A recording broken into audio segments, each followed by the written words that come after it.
Hello students, आज हम लेके आए 9 व 10 जुलाई के लिए करंट अफेयर्स। जितने इंपॉर्टेंट क्वेश्चंस थे वो हमने इस वीडियो में डाले हैं।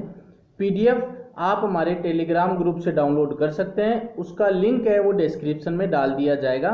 वीडियो को आप पूरा देखिए। वीडियो के अंत में आपसे क्वेश्चन पूछा गया है, उसका रिप्लाई आपको कमेंट बॉक्स में करना है। तो शुरू करते हैं आज का करंट अफेयर।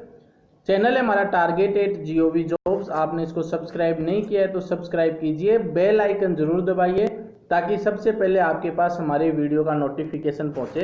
तो आज का फर्स्ट क्वेश्चन है, which state has launched BLUIS to monitor government lands. तो सरकारी भूमि की निगरानी के लिए किस राज्य ने ब्लूइस लॉन्च किया है? कर्नाटक, ओडिशा, तमिलनाडु, वेस्ट बंगाल। तो इसका सही आंसर है ओडिशा सरकार ने जो है ये ब्लूइस लॉन्च किया है। तो सीएम ऑफ ओडिशा नवीन पटनायक जी जो है चीफ मिनिस्टर है ओडिशा के, उन्होंने लॉन्च किया है Bhubaneswar land use intelligence system. तो ब्लूइस की फुल फॉर्म है Bhubaneswar land use intelligence system. Odisha जो है ये ऐसा करने वाला पहला भारत का राज्य बन चुका है जो कि high resolution satellite imaginary, space technology और आर्टिफिशियल इंटेलिजेंसी का यूज करेगा सरकारी भूमि की निगरानी के लिए, to monitor government lands monitor करने के लिए एआई, आर्टिफिशियल इंटेलिजेंसी और स्पेस टेक्नोलॉजी का यूज किया जाएगा। और ऐसा करने वाला भारत का पहला राज्य बन गया है। तो ये भी प्रश्न बन सकता है कि आर्टिफिशियल इंटेलिजेंसी और स्पेस टेक्नोलॉजी क्या यूज करके गवर्नमेंट लैंड्स की निगरानी करने वाला कौन सा पहला राज्य बन गया है? तो वो ओडिशा है। ओडिशा की बात करते हैं तो चीफ मिनिस्टर है नवीन पटनायक, गवर्नर है गणेशी लाल, कैपिटल है भुवनेश्वर। और अभी हाल ही में हमने बात की थी कि ओडिशा सरकार ने ही बालाराम योजना का जो है वो उद्घाटन किया है। बालाराम योजना चलाई है जिसके तहत 1040 करोड़ रुपए उनको दिए जाएंगे जिनके पास खेती करने के लिए खेत नहीं है, लैंडलेस फार्मर्स ड्यूरिंग कोविड-19। एक तो बालाराम और एक उन्होंने अभी जुलाई में चलाई थी सबुजा ओडिशा के तहत increase green cover through extensive plantation. हरियाली बढ़ाने के लिए प्लांटेशन किया जाएगा, पौधे लगाए जाएंगे इतने हेक्टर्स लैंड में। Which state has launched Pure for Sure, a week-long campaign to ensure purity of dairy products? तो किस राज्य ने डेयरी उत्पादों की शुद्धता निश्चित करने के लिए एक सप्ताह का लंबा अभियान प्योर फॉर श्योर लॉन्च किया है? उत्तर प्रदेश, राजस्थान, गुजरात, मध्य प्रदेश। तो सही आंसर इसका राजस्थान ने ये लॉन्च किया है। तो राजस्थान के जो हेल्थ मिनिस्टर है रघु शर्मा हेल्थ मिनिस्टर है रघु शर्मा, इन्होंने लॉन्च किया है ए वीक लॉन्ग कैंपेन, एक सप्ताह तक चलने वाला अभियान प्योर फॉर श्योर, जो कब से चलेगा? 8 जुलाई से 14 जुलाई तक चलेगा, जिसके तहत purity of milk and dairy products किसको कहा जाता है? जो कि दूध से बनते हैं। और जितने भी ऑफिशियल्स हैं, जितने भी ऑफिस है वो किसको रिपोर्ट करेंगे? फसाई को रिपोर्ट करेंगे। तो फसाई के जो चेयरपर्सन है वो रीटा टियोटिया, सीईओ है अरुण सिंघल, एग्जीक्यूटिव डायरेक्टर है राजीव कुमार जैन, हेडक्वार्टर है न्यू दिल्ली। बात करते हैं राजस्थान गवर्नमेंट ने हाल ही में राजीव स्वरूप को करंट एडिशनल चीफ सेक्रेटरी हैं, उनको नया चीफ सेक्रेटरी ऑफ राजस्थान बनाया है। और इन्होंने हटाया किसको है? डीबी गुप्ता जी को हटाया है। तो नए चीफ सेक्रेटरी बनाए गए राजीव गुप्ता, ये हमने डिस्कस किया था परसों। तो देखिए दोस्तों, हम हमारे चैनल पे detail wise current affair discuss करते हैं। आप भी अपना एक टारगेट बनाइए, अच्छे से नोट्स बनाइए। हर एग्जाम के अंदर लगभग 7 से 8 महीने का करंट अफेयर आता है। ये करंट अफेयर आप धीरे धीरे पढ़ते जाओगे, बूंद बूंद से घड़ा भरोगे तो आपका एग्जाम श्योरली क्लियर होगा। लेकिन अगर आप ये चाहोगे कि लास्ट के 1 महीने में बैठकर 7-8 महीने का करंट अफेयर पढ़े तो वो इम्पॉसिबल वाली बात है, वो नहीं हो पाएगा। तो शुरू करते हैं third question. Recently women player Raneem El Welily announced retirement, she belongs to which game? तो हाल ही में महिला खिलाड़ी है रनीम एल वैली सेवानिवृत्त की घोषणा की, रिटायरमेंट की घोषणा की। वह किस खेल से संबंधित है? Archery, badminton, squash player, table tennis. तो इसका सही आंसर है स्क्वैश प्लेयर हैं वो। तो रानेम एल वेली 31 साल की इजिप्टियन स्क्वैश प्लेयर हैं जो कि वर्ल्ड टॉप रैंकिंग पर भी है।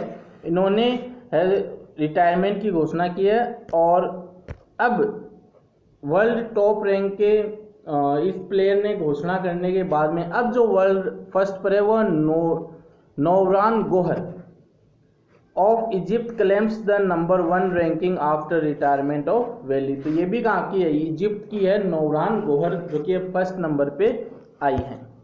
ये फोटो है किनकी, रनीम एल वीएली की। इजिप्ट की बात करते हैं तो इजिप्ट के प्रेसिडेंट है Abdel Fattah L CC, prime minister है मुस्तफ़ा माडबोली, कैपिटल है कैरो, करेंसी है इजिप्टियन पाउंड। और ये आपके सामने मैप है किसका, इजिप्ट का, जिसके एक तरफ लीबिया है, एक तरफ सूडान है, रेड सी है, सऊदी अरबिया है और ये इधर एक मेडिटेरेनियन सी है, इजराइल है, जॉर्डन है। ये मैप है इजिप्ट का।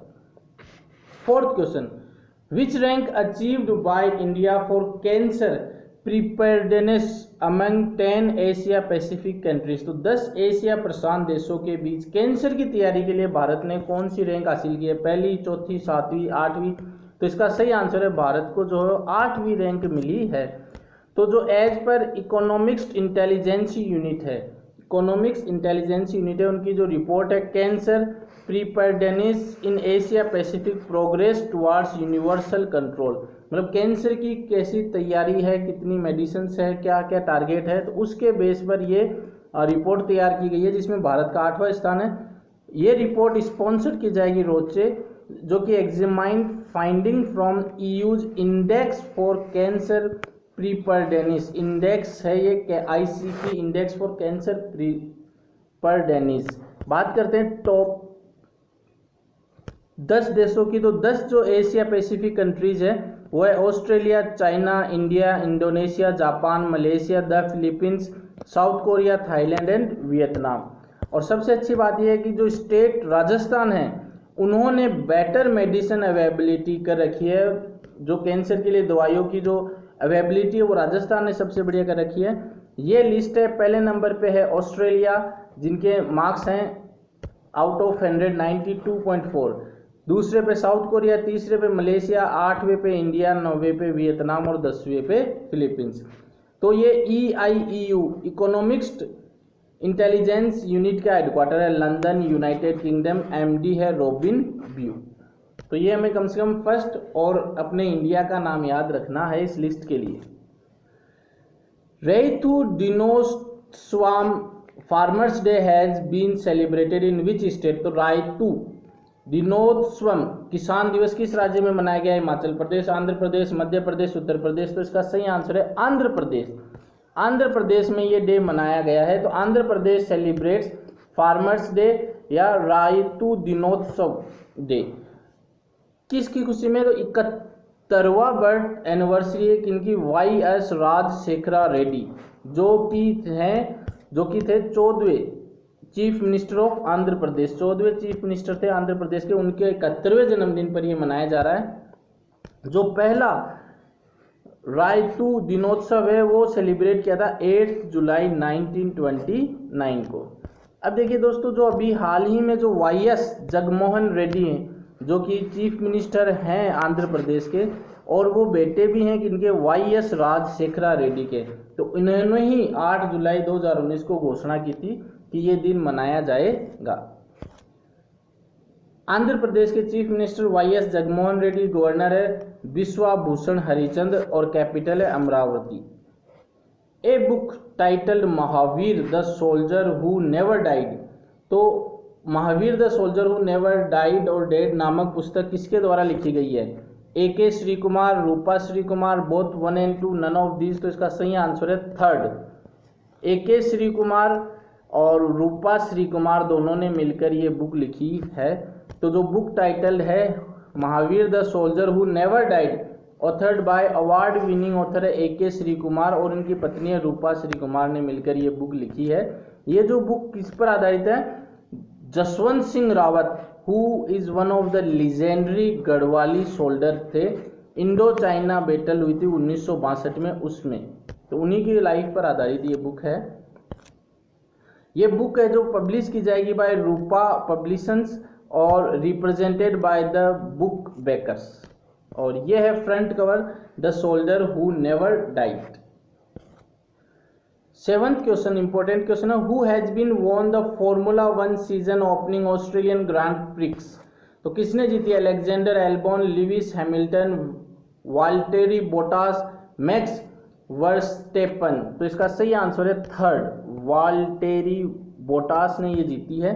तो 20 साल के जो फिनलैंड ड्राइवर है वाल्टेरी बोटास, और ड्राइविंग किसके लिए करते हैं? मर्सिडीज के लिए, तो उन्होंने ये जीती है। और सेकंड पे रहे Charles Leclerc, second place for Ferrari, Lando Norris third place for McLaren. और पोडियम पोजीशन की अगर हम बात करें तो पोडियम पोजीशन जिन्होंने ली थी, यानी फर्स्ट सेकंड और थर्ड नंबर पे आए थे, उन्होंने ब्लैक टी शर्ट पहनी थी जिस पे लिखा था एंड रेसिजा। तो ये भी बन सकता है क्वेश्चन। ये फोटो है किनकी?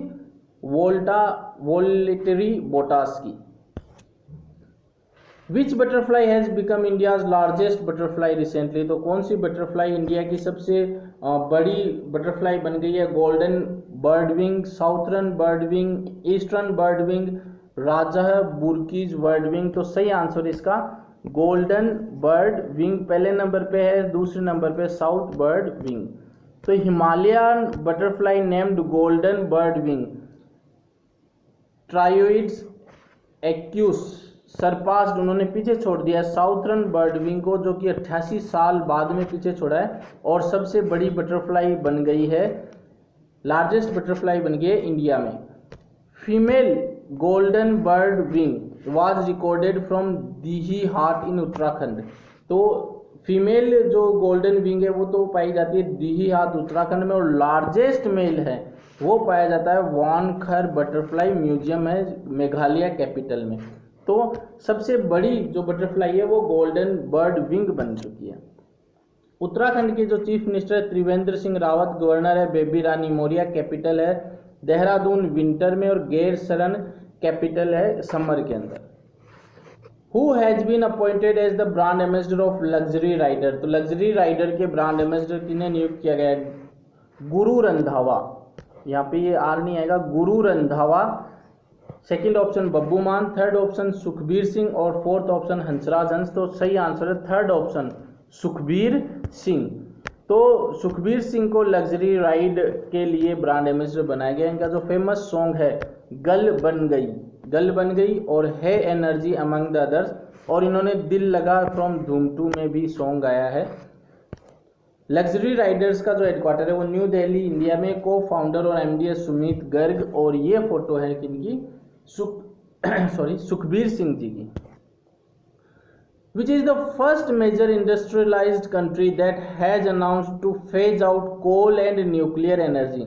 वह पहला परमाणु प्रमुख औद्योगिक देश जिसने कोयला और परमाणु ऊर्जा को समाप्त करने की घोषणा कर दी है। तो ऑप्शन है ईरान, जर्मनी, चाइना, जापान। तो इसका सही ऑप्शन है जर्मनी जो है, इन्होंने घोषणा कर दी कि कोयला और परमाणु ऊर्जा को वो यूज नहीं करेंगे।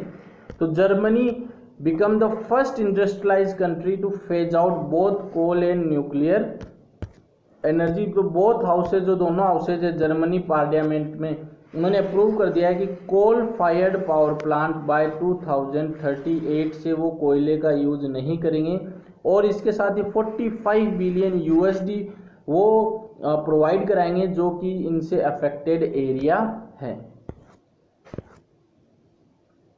ये जो फेज आउट हुआ है, this phase out is a part of energy transition to reduce the fossil fuel. ये जो कोयला हो गया, पेट्रोल वगैरह हो गया, ये फोसियल फ्यूल वो जो कि हमें ज़मीन से उन जीवाश्म से मिलते हैं जो कि काफ़ी हज़ारों साल पहले ज़मीन के अंदर दब गए थे, फिर वहाँ से जो पेट्रोल या डीजल या फोसियल फ्यूल उनको बोलते हैं, और सपोर्ट करेंगे रिन्यूएबल एनर्जी, रिन्यूएबल रिसोर्सेज से।